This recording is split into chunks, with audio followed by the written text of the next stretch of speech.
Social Science Division of NYU Abu Dhabi, and I have the privilege of introducing Professor Sherene Razack. Professor Razack's research and teaching interests lie in the area of race and gender studies and law.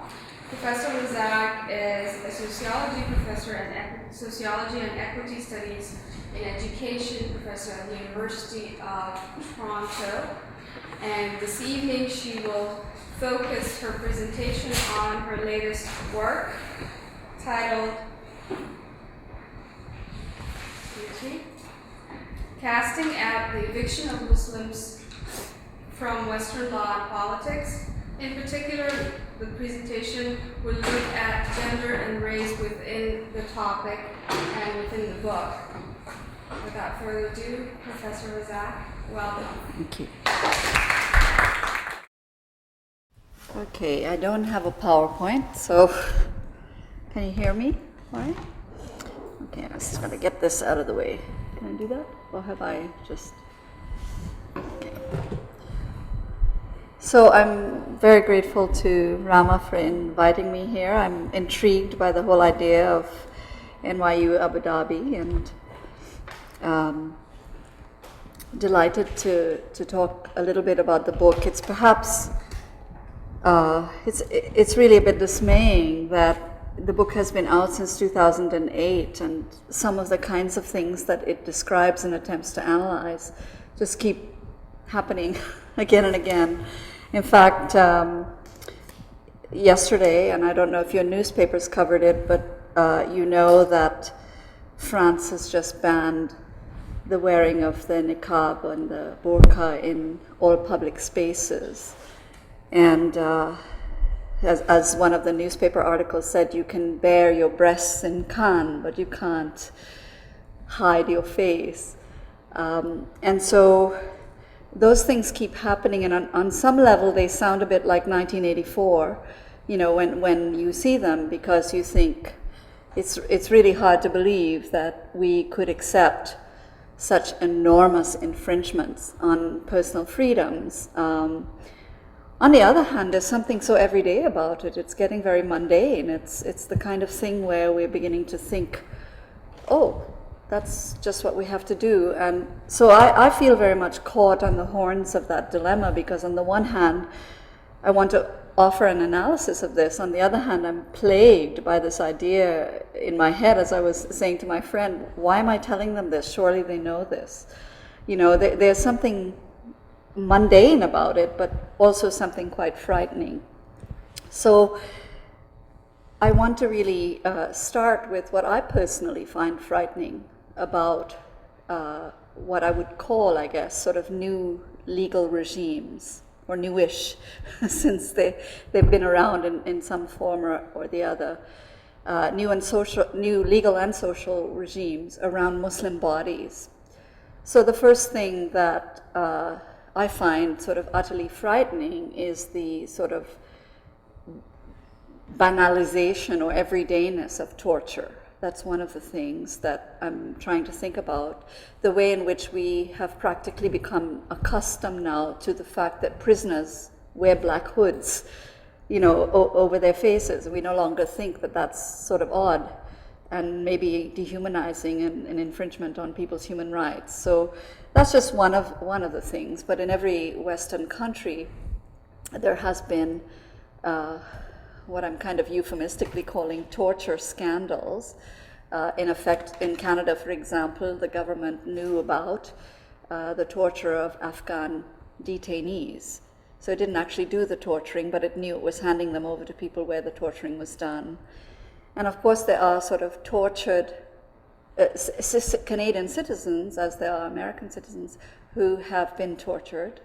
And what is interesting is to see the social and political response to this. So Canada, for example, has not demanded the repatriation of Omar Khadr, who was a child, 15, when he was interned at Guantanamo. There hasn't been enough of a national outcry that the government is not sharing information about its knowledge of the torture of Afghan detainees.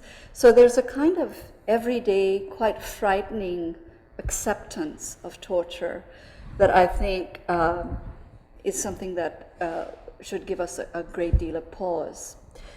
The second thing is, of course, the everydayness of occupation now. So it seems like every time you turn around, there's another one, or at least one being contemplated.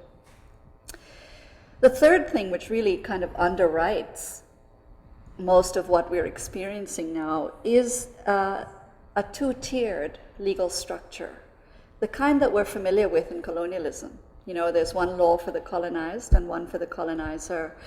But the idea that it is necessary to maintain spaces in law where law is suspended, spaces of exception, is increasingly acceptable. Now, it's always existed, of course, in immigration and refugee law, where most Western regimes declare that foreigners or non-citizens don't have full rights. But now these kinds of spaces are proliferating, and they are also sort of much more extensive in terms of the rights that they withdraw. To give you one example, for Canada, and I think you have very parallel laws, if you are arrested and detained, suspected of involvement in terrorism, you don't have the full right to hear the evidence against you, which is quite a fundamental right. By 2007, the Canadian Supreme Court found that a little uncomfortable and declared that it was actually unconstitutional to detain people on the basis of secret evidence. But then its solution was to appoint a special advocate who would see the evidence but would not be able to share it with the detainee or the lawyer. So in effect, it's still secret evidence for them. If you don't know of what you're accused, that's a pretty serious position to be in the law. So what happens in these kinds of circumstances is that the state is able to operate in a way that is extremely undemocratic without due regard to fundamental rights. Democracy itself begins to be eroded as governments sort of get along with secret evidence and not having to reveal all their deeds and so on. So there's quite an erosion that happens throughout society. What I have found in my own sort of empirical work on these kinds of detention hearings and things like that is that the state is only able to argue its case against people who are detained in this manner by using extremely overt sort of racist ideas, which cannot be challenged because so much of the legal rights have simply been eroded. So I won't be talking about these trials as they affect Muslim/Arab men, but because I'll be focusing on the women tonight. But I just want to tell you, and you can ask about it after, that the kinds of arguments that hold sway in our courts are arguments like Muslims have an innate tendency towards fanaticism, tribalism, and misogyny. And because they carry the seeds of disloyalty in their blood, as it were, it's quite like the Inquisition in that sense, we can't know when they will turn against us. And so for this reason, you're sort of convicted on pre-crime. If you've ever seen that old movie with Tom Cruise, I think it was Minority Report, you haven't yet committed the crime, but you're being arrested and detained because it is suspected that you will. That's sort of the level of the law, and that should alarm all of us, really, because it reveals quite a significant deterioration in the rule of law that will ultimately affect all of us.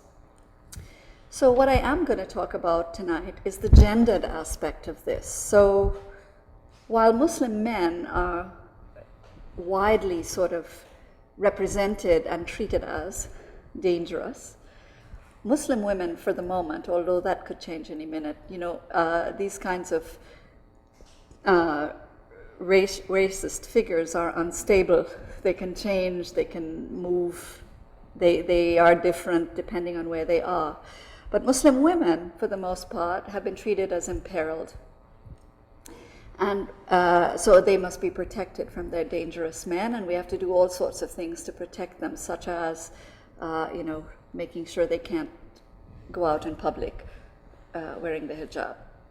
So there has been an aspect about this that has led scholars like myself to use a very unscholarly word initially, which is the word hysteria. Initially, it seemed like that's what it was all about, and I, for one, began to wish that I was more trained in psychoanalysis to try to understand what is this. For example, and this is, a stunning example of hysteria, a very small town, a village virtually of 300 people in Quebec, in Canada, province in Canada, sort of woke up one morning and decided to pass some municipal laws. And these municipal laws stated there'll be no stoning of women.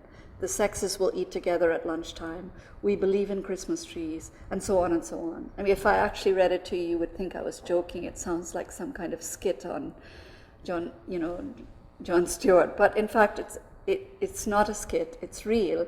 The hysterical part of it is that this is a town where there isn't one single Muslim. So, as my friend, the scholar Maida Yegeneglu said, why is the 17th century rearing its ugly head in a small village in Quebec? And I think she's onto something there. It was Frantz Fanon who said that, the mother country remains the country to be emulated. So perhaps that is what's going on there. But the fact that you're getting activity in a small village in Quebec, Paris, France, all these countries, what is this?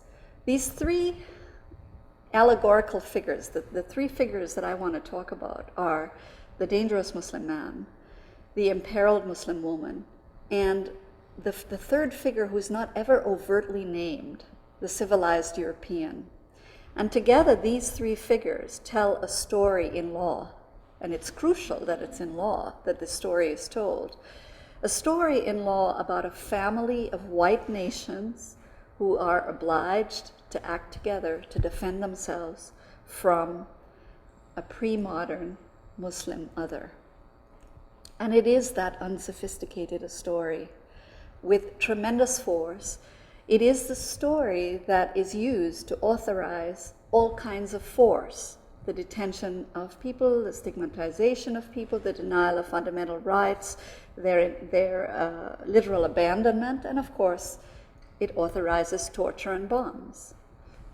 So when I begin like this, I always feel obliged to say that it may seem as though there's a kind of logical explanation for this, given 9/11.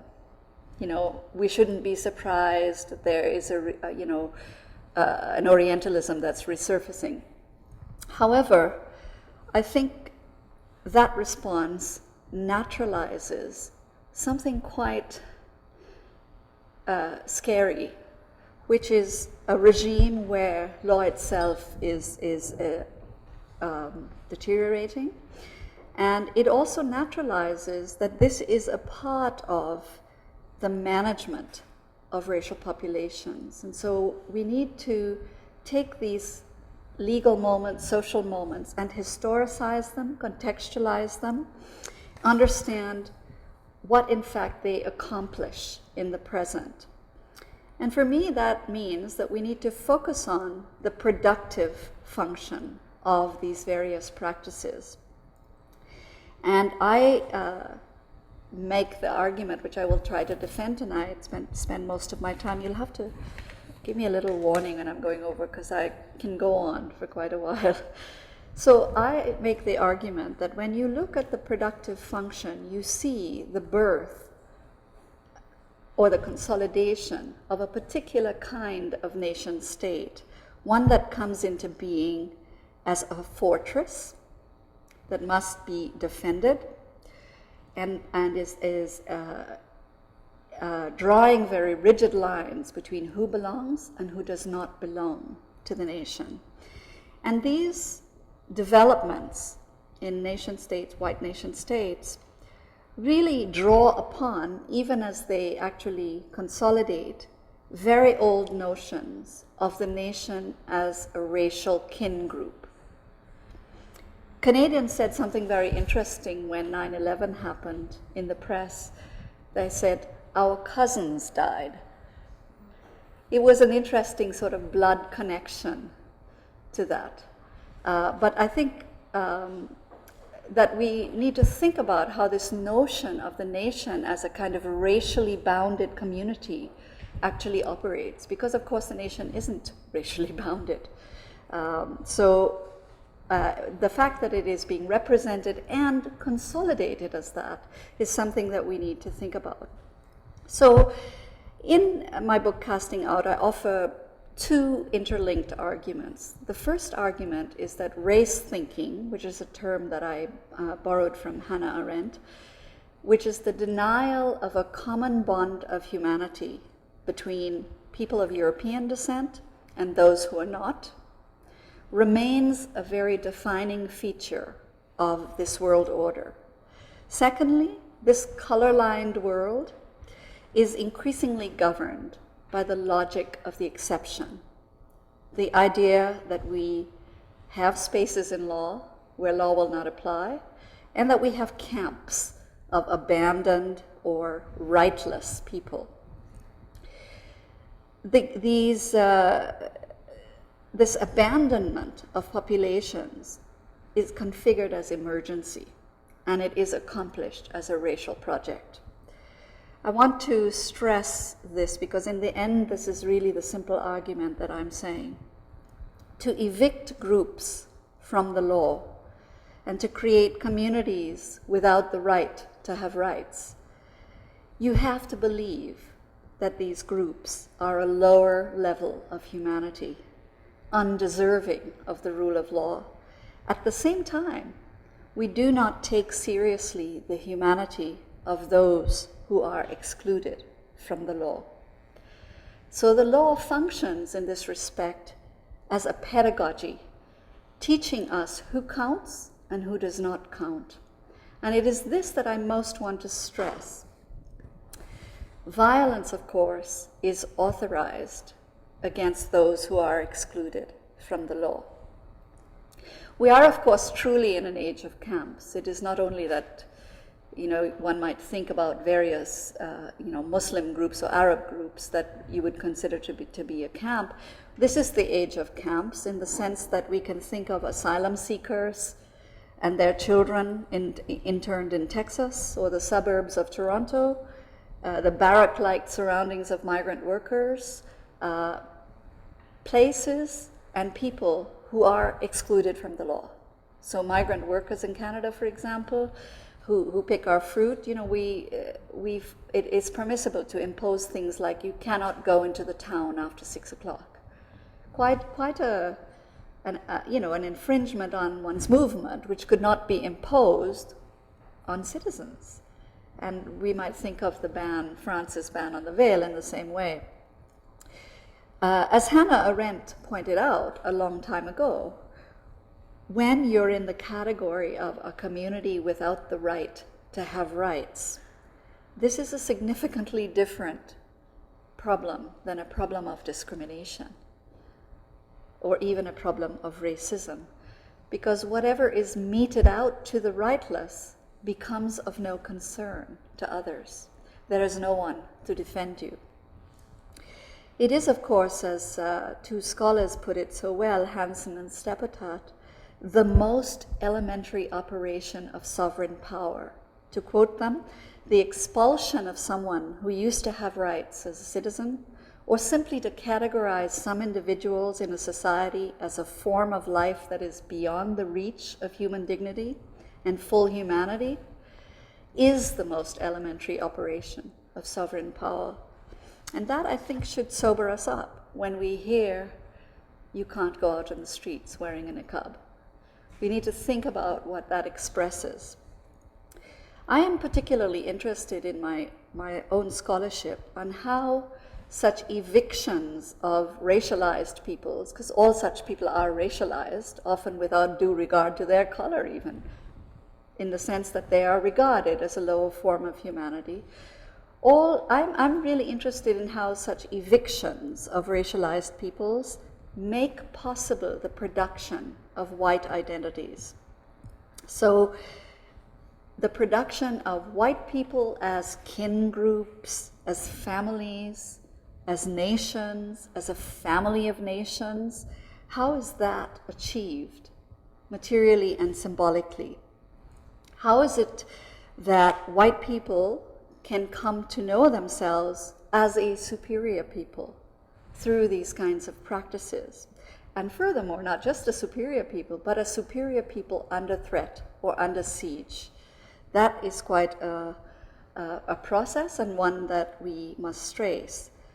Paradoxically, even as people come to know themselves as members of a racial kin group, they also come to understand themselves as subjects who are raceless, who are individuals, who are agents without defining links to a community. So those other people are tribal, we are not tribal, is the sort of logic. In other words, they come to know themselves as particular kinds of citizens, citizens who have the freedom to make their own choices, citizens who are secular, and so on. And so in tracing this kind of what I call in my work a color line, really, I like Du Bois's old notion of the color line. You know, on the one side we have civilized peoples, on the other side we have uncivilized peoples. So the making of this color line really is accomplished through a set of conceptual tools or fictions, if you like. And it is those fictions that we have to cut through to see how the color line operates. And I hope I can do a little bit of that. First, I've learned now from talking about my book that one of the things that I almost take for granted is that most people understand that the category Muslim has now very little to do with religion, that it in fact functions as a race. I've discovered that this is something that not everyone easily accepts in my argument, so I want to just spend a couple of minutes clarifying what I mean when I talk about the place of race in this world. Race thinking, as Arendt made clear, is a structure of thought that divides up the world between the deserving and the undeserving, according to descent. So it has that sort of old biological notion about it, which is why the Canadian government can actually argue that Muslims sort of carry the gene of fanaticism in their blood, as it were. This kind of thinking means that Muslims are thought to possess inheritable traits. And these inheritable traits have to do with, particular values. So this is plain old-fashioned race thinking, but it doesn't initially sound like that because it's a talk about values. In some sense, though, it has always been there as part of race thinking. As David Goldberg and others have shown, this idea of race is about shared social characteristics deemed as natural properties of the group. That's a very old idea of race that was sustained in colonial regimes everywhere. So there's a rhetoric of descent. There's a claim of common origin. There's a sense of kinship and belonging. And there's a kind of naturalization of how people come to be what they are. This is, in fact, not all that different from Rudyard Kipling and others arguing that men of the North and of northern climes are inherently more rational than others. I mean, that is the same sort of biological/cultural move that is today being made with respect to Muslims. And, we should remember Hannah Arendt's point that race thinking matures through its use as a political weapon, and it graduates from a kind of opinion to a full-fledged ideology, which occurred in imperialism. So we need to keep an eye on the material project that this sustains. We should also keep in mind George Marcy's point when he studied National Socialism in Germany, that race thinking is a kind of scavenger ideology. It moves through the world and it annexes itself to other ideas. In Germany, under the Nazis, for instance, notions of inherited genius, Romanticism, these kinds of things annexed themselves to race so that it became the characteristic of an Aryan was somebody who had all these values and thoughts. And so this is not kind of initially easy to detect, because racism then becomes something that is a full-fledged, fully blown system of thought that includes concepts like, as Mossy said, a particular concept of beauty, of culture, and so on. That's all getting mixed up. Although our race thinking varies, it has different components. For Muslims and Arabs, it is generally underpinned by the idea that modern, enlightened, secular people, we didn't say anything about white, we just said modern, secular, enlightened people must protect themselves from pre-modern religious people whose loyalty to tribe and community reigns over their commitment to the rule of law, ironically. This marking of belonging to the realm of culture and religion, as opposed to the realm of values, has devastating, universal values that is, has devastating consequences. There's a spatializing of morality that occurs in the story of pre-modern people versus modern people. It goes something like this: we have reason, they do not. Because they have not advanced as much as we have, it is our moral obligation to correct, discipline, and keep them in line, and to defend ourselves against their irrational excesses. In doing all of these things, the West has actually denied the benefits of modernity to those it considers to be outside of it. So you don't get into the rule of law. You're evicted from civilization, evicted from progress, and you occupy this zone of non-law. And of course, to repeat my point, violence may be directed at people in that zone with impunity. It seems obvious, but is worth repeating, that if you're going to divide up the world between the civilized and the uncivilized, according to a line of descent, then you require a racially delineated community of original citizens. In settler societies, Europeans announce that they are the original citizens because the indigenous ones are presumed to be dead or dying. This original community of citizens, of Volk, as they would say for the German context, is of course constituted against foreigners. And it is extremely sobering to recall Foucault's point about the modern state. The modern state requires racism because racism enables us to live with the murderous function of the state and to understand the killing of others as a way of purifying and regenerating one's own race. I couldn't say it better than Foucault, who said, "The fact that the other dies does not mean simply that I live in the sense that his death guarantees my safety. Rather, the death of the other, the death of the bad race, is something that will make life healthier and purer." That's a little step in the analysis that I think is the logic that underpins a lot of these legal projects. So, sovereignty then comes to mean citizens sharing territory and culture, as Hansen and Steppadad put it, and sharing the right to punish strangers. And this is a phrase that often comes to me when I'm actually researching what happens to bodies that are presumed to be Muslim, because of course it has to be a presumption. You have to carry it on your face or in your name or something. It's not necessarily who you are. This notion of punishing strangers requires that the nation be associated with this kind of, Paul Gilroy said in Imperialism, a kind of bicultural kinship. And in this notion of bicultural kinship, it is permissible to despise, revile, and subject to entirely different political and juridical regimes those who are not part of the group. Women's bodies, needless to say, it is an old story, a familiar one. Women's bodies are very crucial to these arrangements.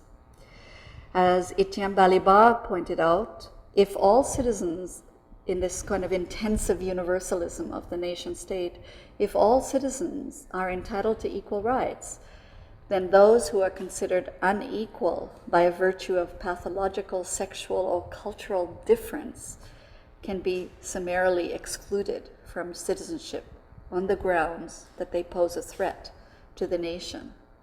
So his powerful argument is that the racism of empire treats differences between cultures and traditions as insurmountable, and racial hierarchy becomes an effect of culture.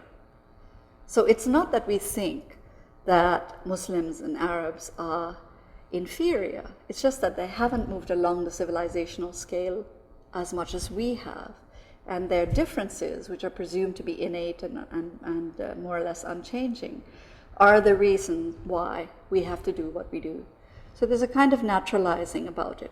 So Muslim men, of course, haven't progressed into the age of gender equality. And so for the West, Muslim women become the markers of their community's place in modernity. That's how we know that they are not civil. That's how we know that they haven't advanced enough. Let me pause to reflect a little bit on the psychic appeal, albeit a little dangerously, since I don't have all the scholarly tools to do so, but others have gone before me on this. How does it come to be that visions of veiled women dance in the heads of so many in the small village of Hérouville, Quebec? How does this happen? Maida Yeganoglu reminded us in her powerful book, which is now more than a decade old, about the unconscious structure of Orientalism and the figure of the veiled Oriental woman in Western societies. Yeganoglu observed that the Orient is figured as seductive and dangerous, but the powerful allure and productive power of the fantasy of Orientalism has meant that the European man must dream a dream of possession of the veiled woman if he is to know himself as modern, all-knowing, and rational. The longing to possess, to unveil, is often expressed as rescue, and in this way it's a fantasy that is shared by both men and women. I would argue that it is not only that little town in Hérouville, Quebec, but there is practically a global unconscious of racism that one sees manifested in these various legal projects. Of course, what really gives it the rub with respect to Muslim women is the idea that Muslim women are imperiled. The problem is that Muslim women, like all women, are imperiled in patriarchy. So you can't sort of run around and say it's a lie, because it's not a lie.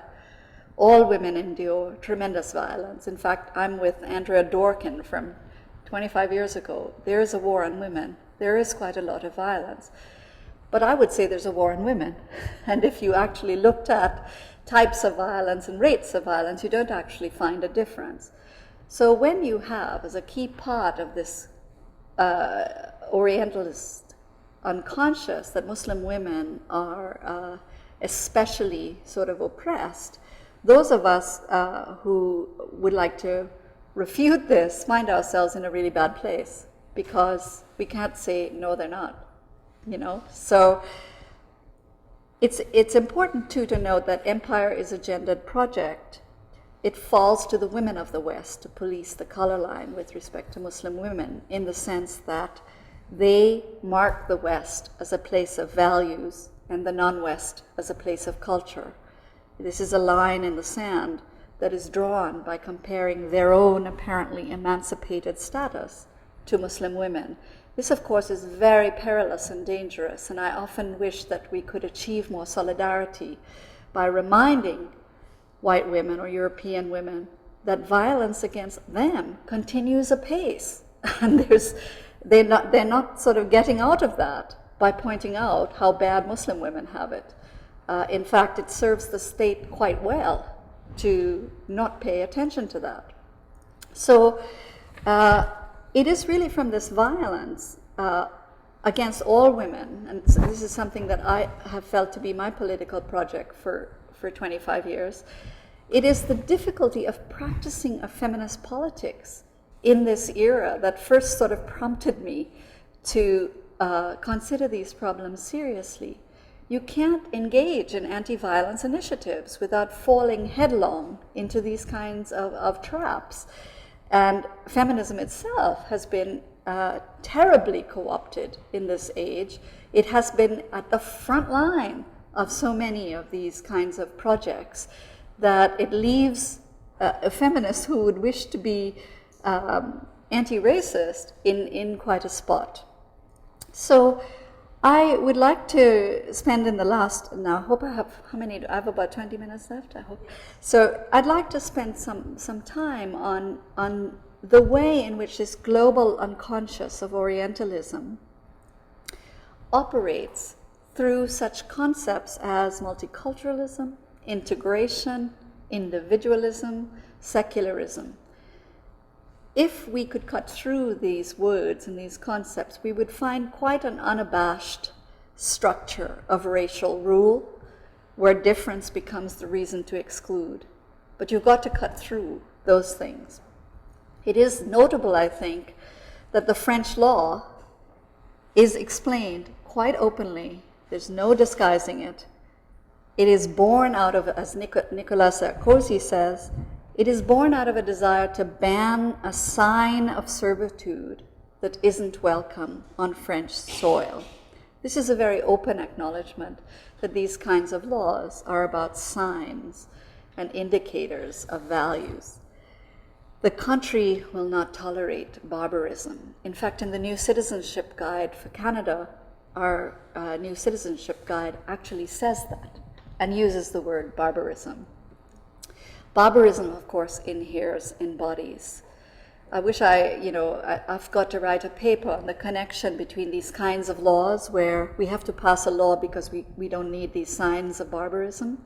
Up until quite late in this country's history, there were laws called ugly laws. They were actually called that, where you could be arrested because you were ugly, because your demeanor was offensive, and it was meant to crack down on people with disabilities who were begging. But the law had the logic in it. You offend my sensibility, and therefore I have the right to demand that you be removed from my point of view. It couldn't actually get more fascist than that. How then do these laws work? Well, to go back to my very first point, they produce very warm feelings of belonging for the racial kin group. You know for sure that you're in and they're out. You know for sure who you are through the comparison. There are tremendous psychic investments in this. And again, I don't want to sort of push that in case there's anybody in the room who is really much better equipped than I am to push it. But I will use a very, maybe a sort of boiled down notion of some of the literature on this by recalling the concept used by scholars in critical race theory, such as Anthony Farley, race pleasure. There is a pleasure in demonstrations of one's own superiority. Anthony said, this is why we need on the nightly news, we need to see black men splayed against police cars. We really need a regular infusion of these images to understand ourselves as superior. We also need it to understand that we have the right to punish strangers. And it is this psychic appeal that I want to work with the most, because I feel like when one is in the presence of what seems like hysteria, when there seems to be no logic, you really are in the terrain of the unconscious of Orientalism. So some of the ideas that make this apparently work and give it some coherency and make ordinary people who would not in any way, shape, or form understand themselves to be racist actually fall in line with this logic. Well, the most open idea, of course, the one that is, I think, the hardest working one, is the idea of culture clash, right? The idea that the West is caught up in a huge culture clash with Islam. So Huntington popularized it, but this has been criticized enough that it almost feels, redundant to have to explain that what he actually argued is so crazy that you can't even grasp it, but it does such powerful work. The argument that people who are alike cooperate with each other. There's a dislike or fear of the foreigner. Islam has all of these things built into it that it stands in opposition to the West. You know the line. As Edward Said said, what this produces is a murderous imperial contest. And we might find it easy to critique this clash of civilizations. We could easily see how absolutely crazy it is to explain things like the Rwandan genocide and the war in Bosnia, which Huntington attempts to explain as this clash of civilizations. We can see that, most of us, very easily. We can certainly see that there's no historical contextualizing here. There's, a lot of things fall out of the picture. But I want to propose that this idea of the clash of civilizations survives in modified form in the idea of integration. There's a kind of naturalizing of the category of the foreigner, so much so that we actually forget that no one is born a foreigner. Like women are made, not born, as Simone de Beauvoir pointed out. Foreigners too are made, not born. And we fail to pay attention to this structure of the making of the foreigner. And we do it through ideas that are much more acceptable than clash of civilizations.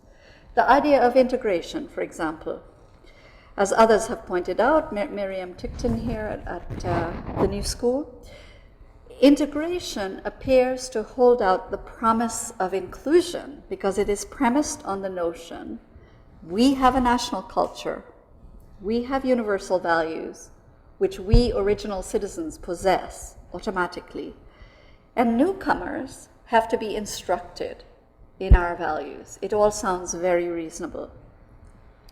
It is, of course, premised on the idea that there is a problem with values clashes. So our gaze is then, what is the problem of women wearing the burqa? What kind of a problem is that? And that is not the kind of problem that might have to do with marginalized communities or unemployment rates or racism or any of those things. That's not part of the picture. The problem with integration is not that you can't find a job or speak the language because all the language schools have been shut down. No, the problem with integration is you possess values that are not sufficiently advanced. That's the clash of civilizations sneaking in there to do its work, so that perfectly reasonable people will argue that we have a problem of integration, by which they mean we have to teach people about our superior values. You're about a hair's breadth away from that color line when you're doing that.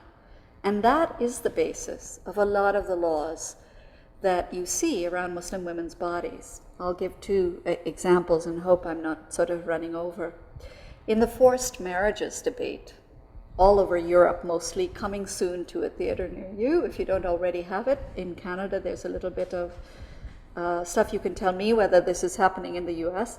This is the idea that there are tons and tons of Muslim women who refuse marriage arrangements and who are killed because they do so.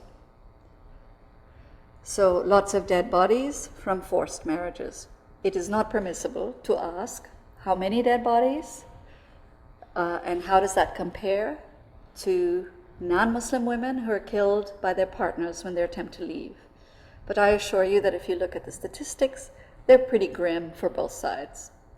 So the point is that violence becomes a kind of property of immigrant culture, and law sets out to protect immigrant youth from their families.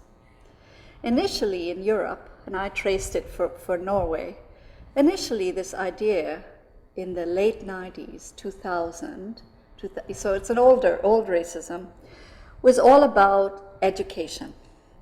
Let's educate them into understanding that arranged marriages are really bad. Now look at the slippage from forced to arranged, right?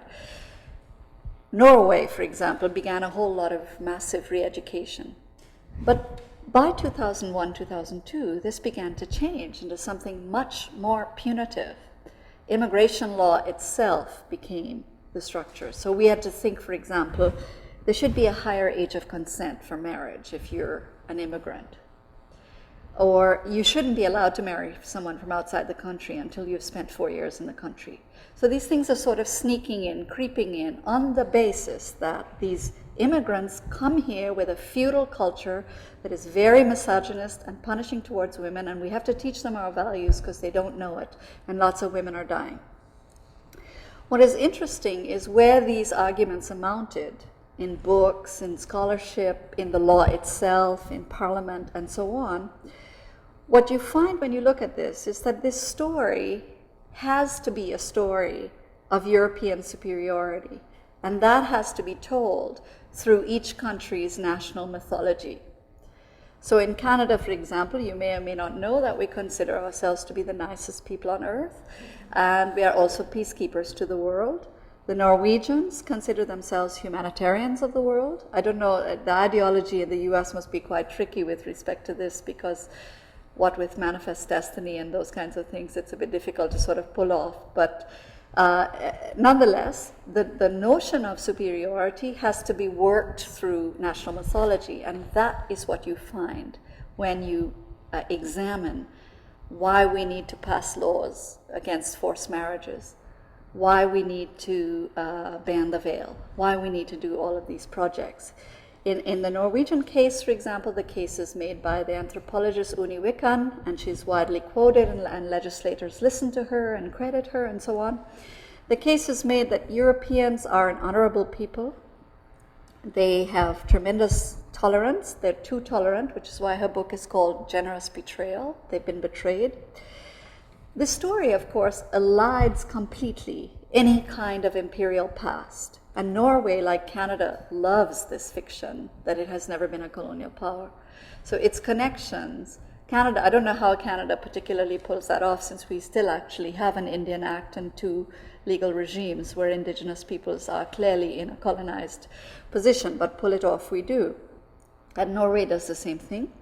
And so in this kind of, relationship with this generous European country that found itself besieged by these feudal migrants, a number of things are sort of trotted out as everyday truths. One of the things, and this comes directly from the integration problem, is that there are hosts and guests. So the original citizens are the hosts, and the immigrants and refugees are the guests. Again, completely naturalized, right? So this explains immigration as an encounter between, desperate people seeking to get in to a country that is already made, that they don't, in fact, have any hand in making.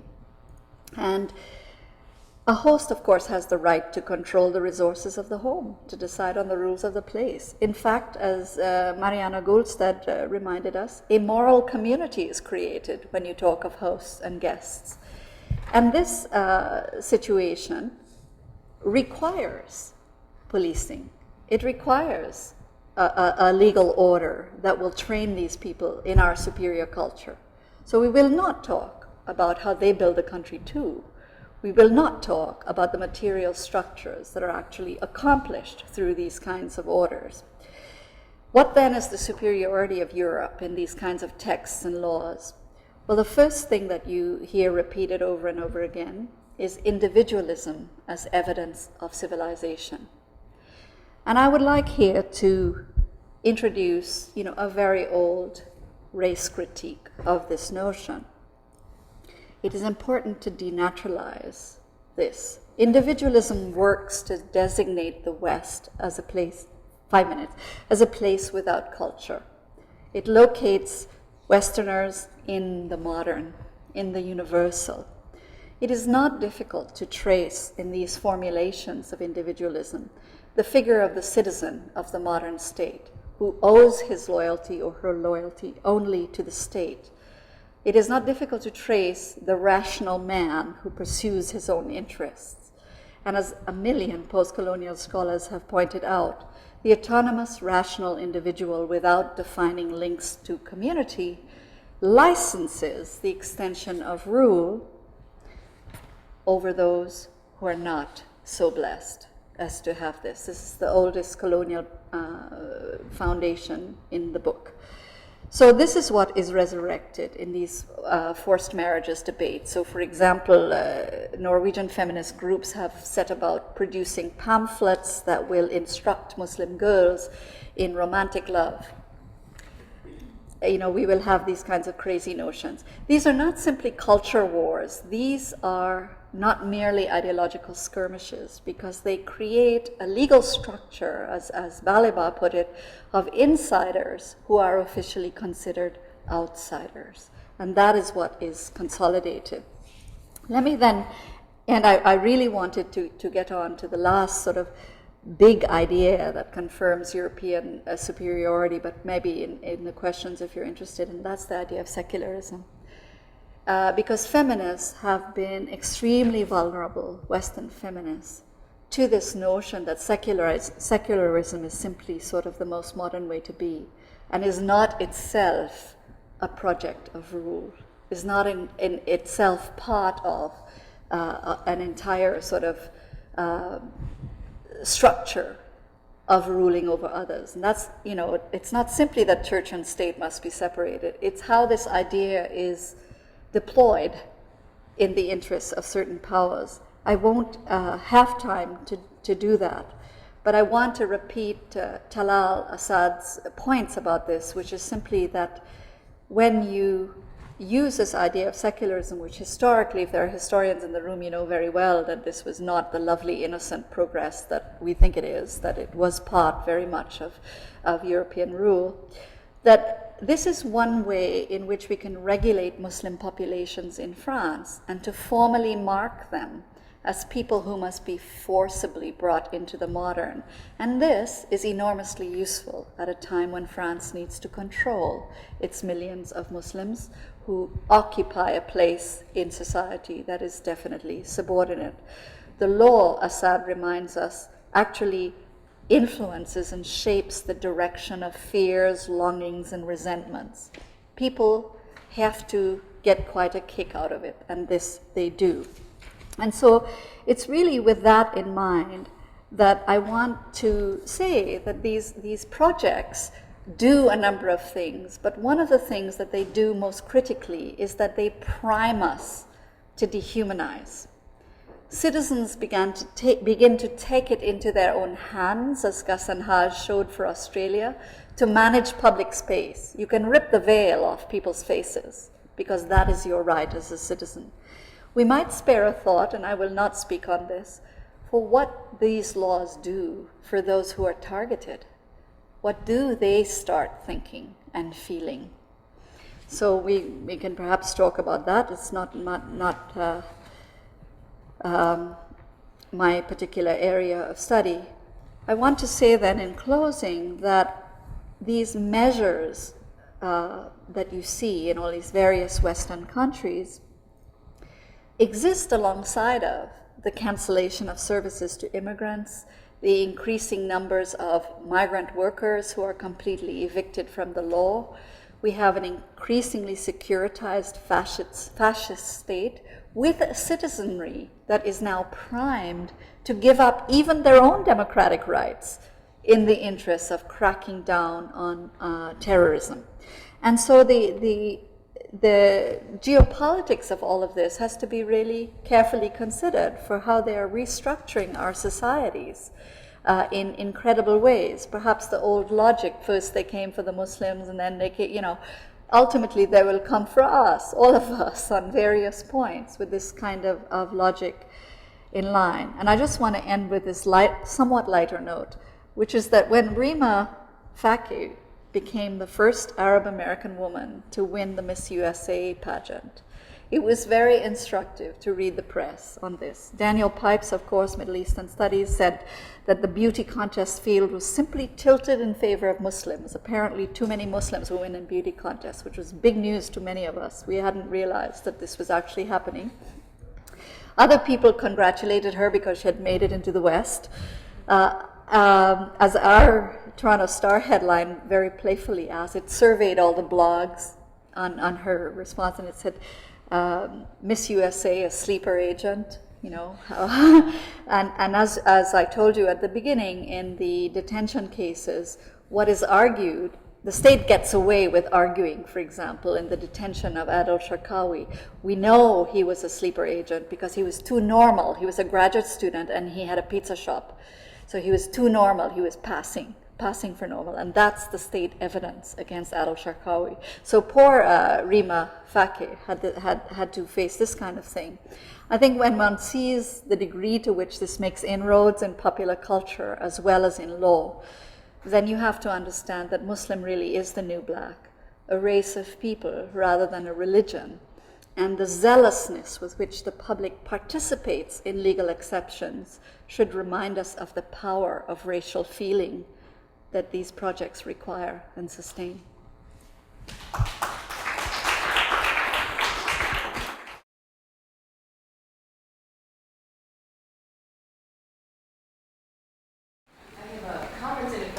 I enjoyed your talk a lot, and in response you said, you know, we Canadians like to think of ourselves as the nicest people, and Norwegians, great humanitarians. I don't know how people in the U.S. think of themselves. I think, you know, we think of ourselves as the beacons of freedom and democracy. Yeah, right? So the great Democrats. The great Democrats, exactly. Yeah. So I don't think there's much mystery about how Americans like to see themselves. But my question is about the idea of the racialization of Muslims, and I'm persuaded by your argument, but I did want to ask you, is there something new in the racialization of Muslims that you see today? Or are we talking about images that might as well be coming from the Crusades, or is there something kind of new in the phenomenon that you're observing today? Yeah, I'm very, very leery of connecting this across space and time, because I think it's really crucial to contextualize, historically contextualize. I'm actually a historian in another life, and they get really allergic to that whole idea that what you might see in the Crusades is what you see now. I would feel the same way, for instance, about anti-Semitism. I don't think the Holocaust is exactly like the old pogroms. I would say it's much, you know, it's a phenomenon that we really need to think about, because that was a degree of dehumanizing that had organizing principles to it. That's the difference now, is that while you might see an old sort of familiar Orientalism, it is accompanied and it produces a legal structure that is utterly frightening. And it is that I feel is specific. It's not that this never was before, because like I said, it builds on earlier existing legal structures, on the foreigner in law, for instance. But you see, states seem to be able to get away with this. France, for example, is able to get away with it. And I asked my graduate students, are any of you alarmed? Like, I felt deep alarm that a Western country could pass that law, because I thought they can do anything. They can do absolutely anything. If they can decide, you can't go out the streets dressed a certain way. It smacked a little bit of Jews having to wear the Star of David during the Second World War. I mean, that's, you know, extraordinary. And that, I think, is what I would be tracking. It's annexing to particular state projects.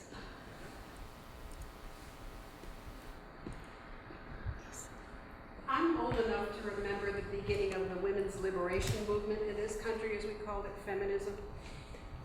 And I have to say, I find it deeply troubling to see a woman covered from head to toe, because I think that she's being deprived of all kinds of freedoms that I've enjoyed. And I don't know how to resolve this. I know it's a prejudice, but it's a deeply held one. And I'm troubled by holding this prejudice, but I don't know what to do about it. You know, I don't think the prejudice is the problem here. I mean, you could have that prejudice, you could have that opinion, but you don't have to take it so that she should be banned. I, for instance, feel very alarmed when I see young women in heels this high.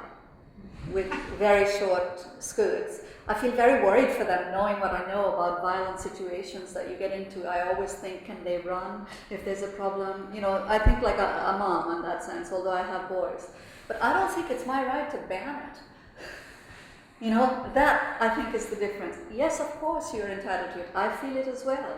I feel it from many things, in fact.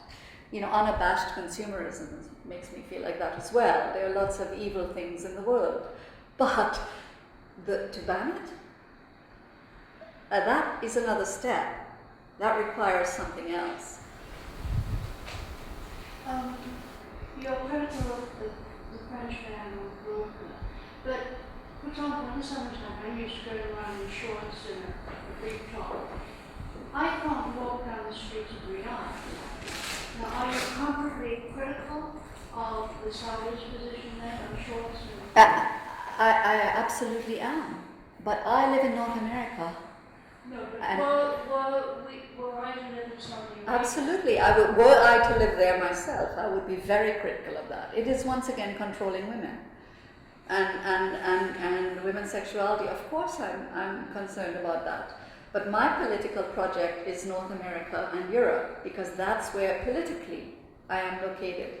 Were I to live in Saudi Arabia, I would definitely be organizing on those things. Okay, so these prejudices are not unique to North America, that they exist also in Saudi Arabia. I think that they see that power. absolutely. I think that they are. The control of women is pretty central to all societies, which is not to make it some kind of like natural thing.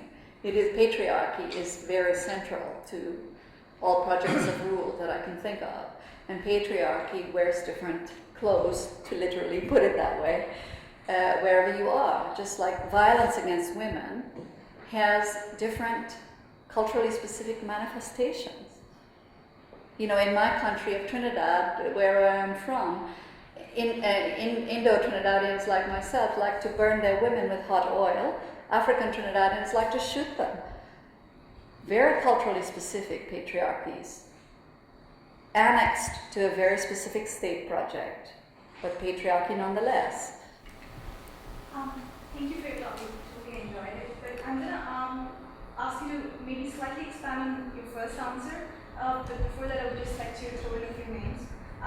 Going by Spivak's famous line that, you know, the brown man saved, the white man saved the brown man, and referring to the Shavano case in India, where you have a Hindu man saving the Muslim woman from Muslim man. Could we look at what's happening in France from that perspective? Is it not? I would definitely not say excused, but could we debate upon it more because it's happening on foreign soil, on something that is not native to the religion that we're talking about? Because we still have France. Okay, from what I read, France does have one of the highest Muslim populations in Europe, but is whatever is happening, I'm still not sure excuse is the right word, but you can give some form of leniency to it because it's happening on foreign soil. And how would you look at it in terms of what Spivak says? What do you mean foreign soil? Like, I mean, I wouldn't call France native to the Islamic region. I mean, oh, because it's Islam in a foreign place? Right. In a place where it's not sort of indigenous to it or indigenous, something. yes. And because it's not indigenous, what? Our response might be harsher? How would it be, and how much would we change our response or our view of it? I mean, I personally, I find it as reprehensible in one place as in another. But what is very important to, when you take a matter like a prejudice is not such a big problem, you know. It's the old thing of prejudice plus power is what we're interested in here. When you take a prejudice and escalate it into either a fully blown system of thought or a fully blown system of law, then we are obliged to deconstruct the project of rule that is embedded in. And France has a problem with its 5 million Muslims. It needs to keep them in a subordinate position in law as well as in society. And to take that out of the equation is utterly disingenuous. Now, you might ask yourself, what is Canada's problem with Muslims? Because we don't have that many. Well, they're increasing a little bit, so that's causing, we need to manage them as well.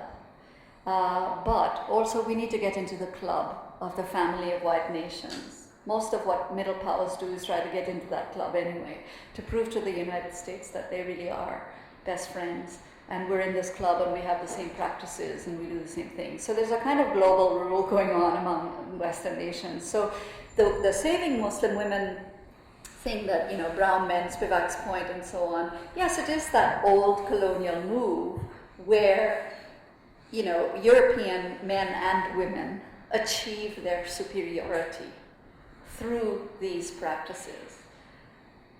Yes, for sure. But like her analysis in colonial regimes, this is no different. We need to think of these as neo-colonial regimes. These are the former colonized. That's not a coincidence, that's who is being managed here. It's interesting to follow this historically in a place like Canada, for instance, because about 15 years ago, there was an attempt in Quebec. Quebecers feel that they are subordinate to English Canadians, and so a few years ago they were getting very nervous about various foreign things, and threw a girl out of a school for wearing the hijab. This was somewhere in 1997 or something like this. Well, the response in English Canada at that time was to say, those Quebecers are so uncivilized. They just don't understand rights and freedoms. Of course, this is not the response today. I find that very interesting, how, this apparently, personally felt revulsion at veils and niqabs has a history.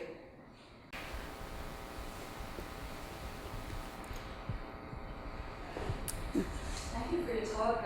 I was struck by something you said right at the end, where you said Muslim is the new black. And that's a formation I've heard people use, and I appreciated the gesture of tracing the kind of racialization around blackness in relation to Muslims. But I also wonder if it's actually not completely accurate to what you're describing. Because it seems to me, especially if you think of how racism around Muslims is operating in a kind of visual register, it's actually doing something kind of different from the way blackness operates within a visual register. So Different than visual? Different within a visual register. So for instance, with the ban on headscarves, it's really about eradicating the sign of difference, right? Which is pretty visual. That's what I'm saying. Yeah. They both function within a visual register. What I'm saying is that the way Muslims are racialized is actually quite specific in terms of that kind of visual register of race, as opposed to the way blackness Right. is racialized within that visual Right, register. and I would actually 100% agree with you, because I think this is part of my desire to historically contextualize that racial formations really must be traced in their specificity, and also because we need to trace what about black Muslims? What about the relationship between racial formations? I think that's terribly important. So just as the earlier question about, is this the old Orientalism or the new? Is this the old racism or something, a subset of it? I think we always must be specific about it. We have to trace that, because we need to understand how certain arguments work. And what happens with Muslims today is that the values argument works incredibly well. Whereas for black populations, the presumption is they have no values. The presumption for Muslims is they have inferior ones. And those are different problems. Pretty bad ones, but they're different problems. And I think we need to, in my own work, I try to trace what happens to Indigenous Canadians, for instance, and then the Orientalism that you see in Canada specifically at this moment, and then what happens to black populations, and try to see how that is a terrain in which all of these things are being worked. And sometimes there is an amazing confluence. I mean, what is absolutely, you'll find this very interesting. There's pretty vicious politics in Canada whenever Indigenous people try to reclaim their land. And so we have this very right-wing columnist, Christy Blatchford, who has written a book that is extremely racist about these Indigenous Canadians who are trying to keep their little pieces of land. And she has now gone on to collaborate with a journalist in Denmark, with whom Daniel Pipes has collaborated, about Muslims. And so, my graduate students are beginning to study migrating Orientalism, migrating, and these things are building on each other. This is interesting.